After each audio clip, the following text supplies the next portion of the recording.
teman-teman, hari ini saya lagi bersama dengan Pak Wakil Bupati Kaimana dan kita akan sedikit ngobrol-ngobrol dengan beliau tentang sejarah Teluk Triton itu sendiri.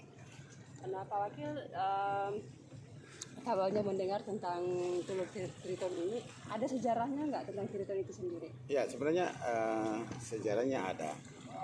Sejarahnya ada di zaman Hindia Belanda itu.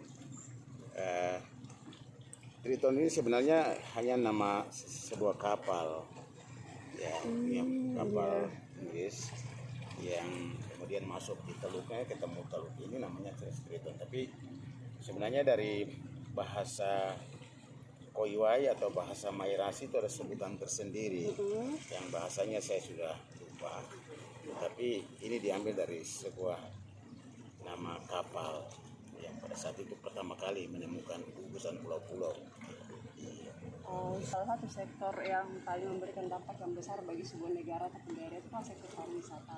Nah, apakah untuk pariwisata di Teluk Triton itu sendiri sudah memberikan dampak untuk masyarakat sekitarnya, Pak? Iya, saya pikir kalau potensinya ada, cuman pengelolaan secara intensif dalam rangka bagaimana memberikan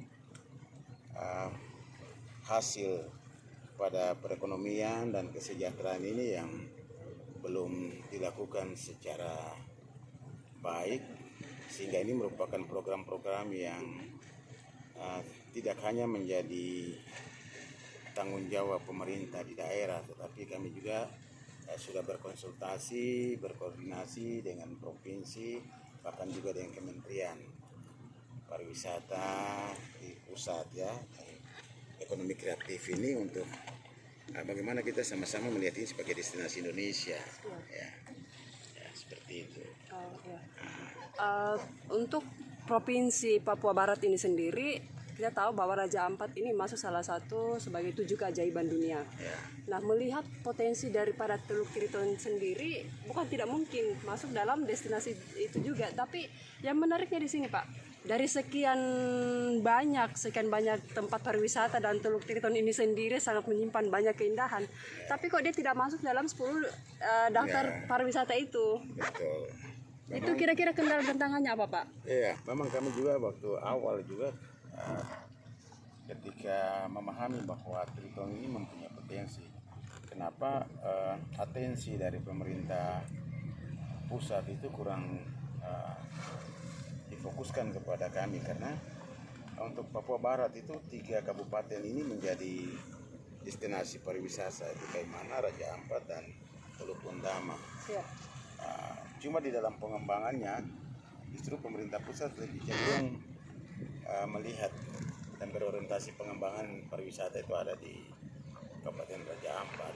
Nah, kita di Kaimana ini, ketika kita dijaki, ternyata Kabupaten Kaimana tidak termasuk dalam destinasi 10 besar pariwisata di Indonesia, karena ini tidak diatur dalam keputusan Menteri Kepariwisataan itu sendiri, sehingga telah dijaki oleh Bapak Bupati sebagai kepala daerah, sudah menyurati Kementerian Pariwisata dengan Ekonomi Kreatif untuk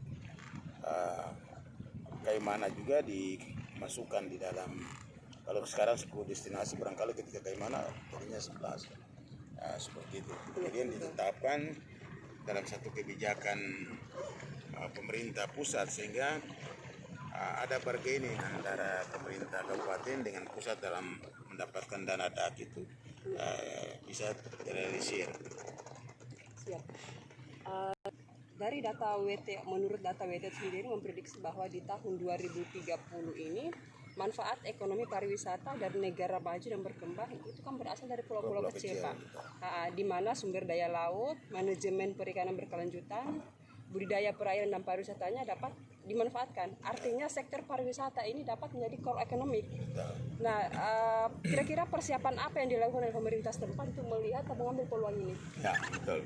Persiapan pertama itu memang kita perlu meletakkan kerangka dasar menyangkut kebijakan daerah untuk tata kelolanya, sehingga kami telah mempersiapkan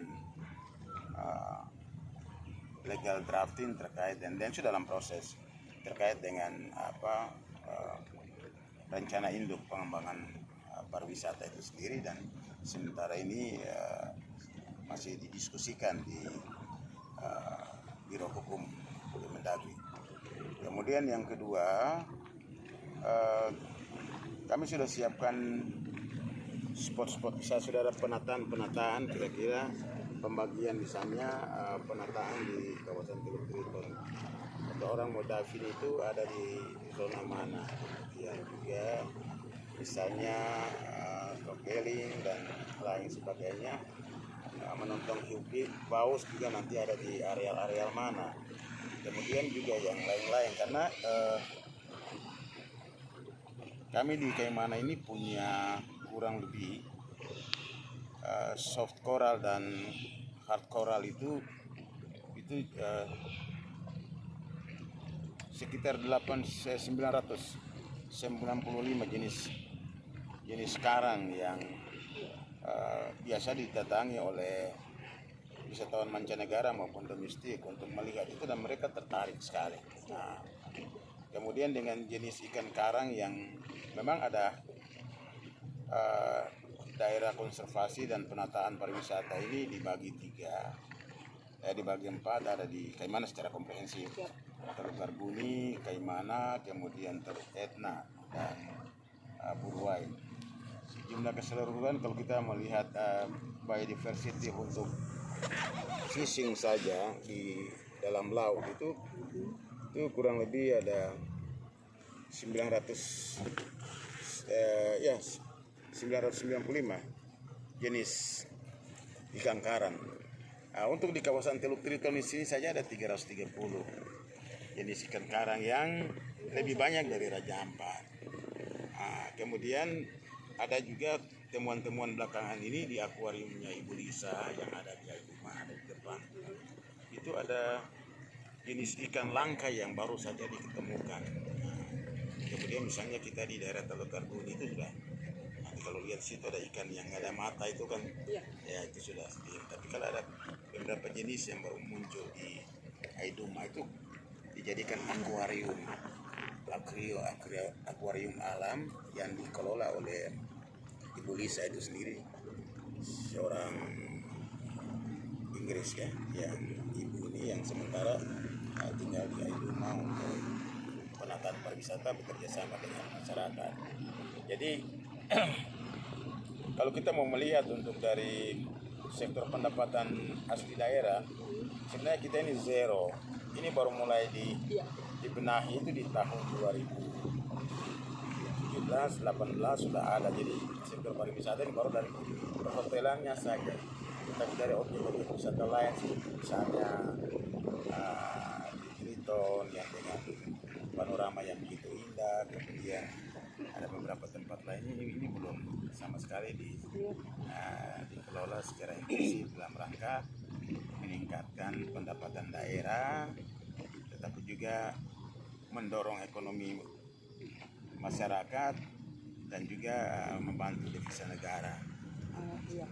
Kita berbicara angka Pak ya, berbicara angka tentang jenis terumbu karang kurang lebih dari 900 di luar jenis spesies ikan-ikan ini ya. Ini kita melihat ini sudah berbicara skala dunia. Betul. Ya kan, dari angka ini kan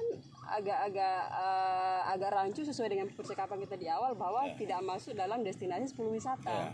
Nah, sementara angka-angka spesies ini sudah masuk dalam daftar dunia. Ya, saya setuju sekali dengan apa yang disampaikan oleh Bu. Sebenarnya ini yang harus disampaikan pada pihak kementerian pariwisata, bahwa kita punya potensi sumber daya alam terkait dengan spesies itu seperti ini. Tapi kalau kita hanya menyurati dengan menyampaikan kenapa tidak masuk, tapi harus apa yang menyebabkan sehingga kita tidak masuk, itu yang disampaikan. Sehingga saya rasa sangat benar sekali ketika kita menyampaikan bahwa kita ada jumlah terumbu karang dan juga spesies ikan, tetapi juga sumber daya alam menyangkut panorama, kemudian juga spot-spot wisata yang lain. Barangkali itu kita sebagai bahan-bahan lampiran yang nanti kita sampaikan untuk menteri, itu pasti menjadi pertimbangan. Betul Bapak. Nah, kira-kira untuk melindungi spesies ini, upaya-upaya apa yang dilakukan oleh pemerintah setempat ataupun masyarakat itu sendiri supaya tetap terjaga? Ya, memang dulu kita ada kerjasama dengan lukisan-lukisan ini. Ya, lukisan-lukisan ini. Dulu memang kami ada bekerja sama dengan CI, konservasi internasional Indonesia, tetapi juga yang dari dunia, tetapi juga dari WWF. Kemudian ada beberapa NGO yang punya kepedulian terhadap lingkungan dan pariwisata. Kemudian bagaimana untuk memaksimalkan potensi yang ada? Memang cara untuk menjaga ini, kita memang di Kabupaten Kaimanan ini untuk konservasi daerah perairan itu kurang lebih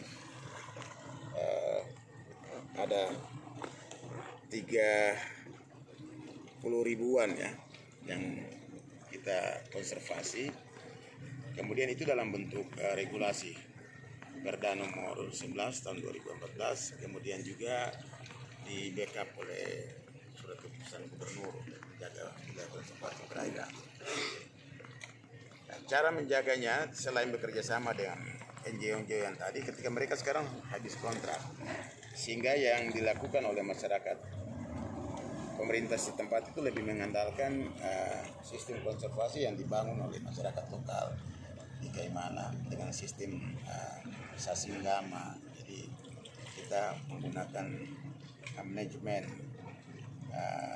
yang berbasis masyarakat ini dalam rangka memproteksi atau juga menjaga kelestarian lingkungan ini dengan cara membuat di sini bahasanya anggama, sisinggama atau asasi satu bentuk konservasi atau kelestarian lingkungan laut ini dengan tradisi tertentu, dengan mengharapkan alam ini tetap juga bersahabat dengan kita dalam rangka. Jadi tetap ada sinergi Pak ya, Ya. antara masyarakat itu sendiri dengan pemerintah setempat. Karena pemahaman masyarakat ini bahwa ketika kita berbicara lingkungan itu seperti misalnya kita tidak hanya terbatas bicara tentang bagaimana memanfaatkan sumber daya alam itu saja, tetapi tidak menjaga, tetapi bagaimana menjaga keseimbangan. Nah, masyarakat lokal sini pada dulu sudah tahu bahwa alam ini punya indera, ya, punya indera. Jadi kalau di dalam bahasa ilmiah itu antropocentrisme, jadi ada kepercayaan bahwa ada hubungan antara alam ini dengan, jadi pada sistem sasinggama, konservasi atau pelestarian laut ini secara tradisional, secara budaya itu ada hubungan komunikasi antara masyarakat lokal dengan alam supaya alam ini tetap lestari. Kemudian juga kita membackup itu dari pemerintah. Luar biasa Pak Wakil. Pertanyaan terakhir nih Pak, sebelum kita lanjut perjalanannya, kira-kira harapan Bapak sendiri selaku perangkat pemerintah dan juga sebagai putra asli dari Kaimana ini, apa harapannya Pak tentang Puncak pariwisata ini sendiri? Iya, kalau merujuk pada kebijakan nasional bahkan juga kebijakan dunia yang diprakarsai oleh WTO, bahwa memang sektor pariwisata ini sangat menjanjikan masa depan suatu negara atau daerah di dalam pengembangan pariwisata.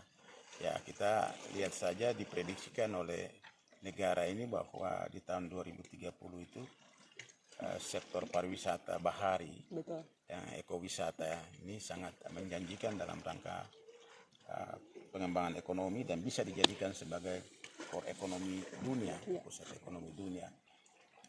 Saya punya obsesi, kemudian berpikir karena pariwisata ini dia multiplier effect function, bahwa ketika kita mendorong ini dia bergerak, maka dia akan berpengaruh pada sektor-sektor lain. Iya, betul. Pertanian, karena orang juga butuh makan. Iya. Ya, kita di perkebunan, kemudian perikanan apalagi, ya, kemudian juga transportasi ya, perhubungan, tetapi juga membangkit semangat wirausaha ini untuk berlomba-lomba. Tetap karena dia memberikan dampak positif pada masyarakat lokal dan juga masyarakat lain yang lain. Yang penting kita menjaga keseimbangan manfaat daripada lingkungan itu terhadap kita, baik itu manfaat sosial, ekonomi maupun ekologinya, sehingga ada keseimbangan.